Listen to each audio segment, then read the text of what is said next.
Ara-paminana ny fikaroham-baolana ho an'ny sehatra ny fananantana eto Madagasikara raha ny tapitra navoaka ny ministeran'ny mponina dia malagasy 9 alina sy 2 tapitrisa no voakasika ity olana ity nametraka ho lara-paminana manoloana izany ny eo anivon'ny ministeran'ny mponina.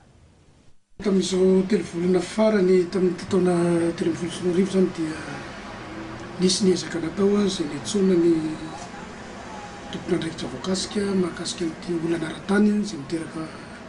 olana ara-tsosialy tsy voafehintsony eto amin'ny firenena. Nisy ny tany izay nandehananay zany tany Ambanja, tany Bealalana, Moramanga, Olosobe, Lville, tany Nalivazo izay nifanomezan-tanana tamin'ireo tompon'andraikitra mivatana tany toerana ka nahafahana namolavolana reto volavolam-baolana izay voarosonay eo anoloan'ny filan-kevitrin'ny gouvernemanta sy ministra. Fa ny zavatra tena tianay singanina fotsiny raha tany amin'ny taona 2024 570 isan-jatony ny azonay tamin'ny olana ara-tsosialy io dia nidiny zany 220 isan-jato tany amin'ny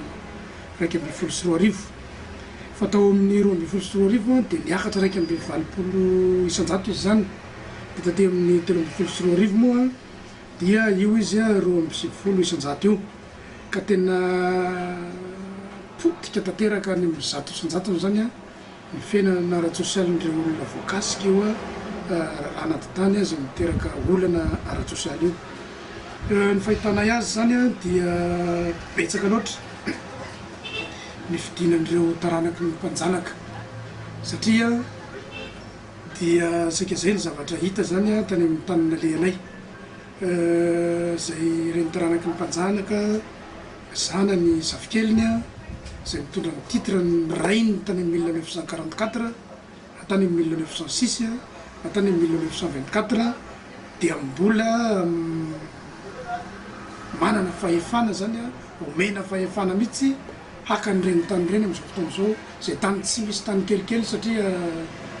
300 hectare 200 hectare 500 hectare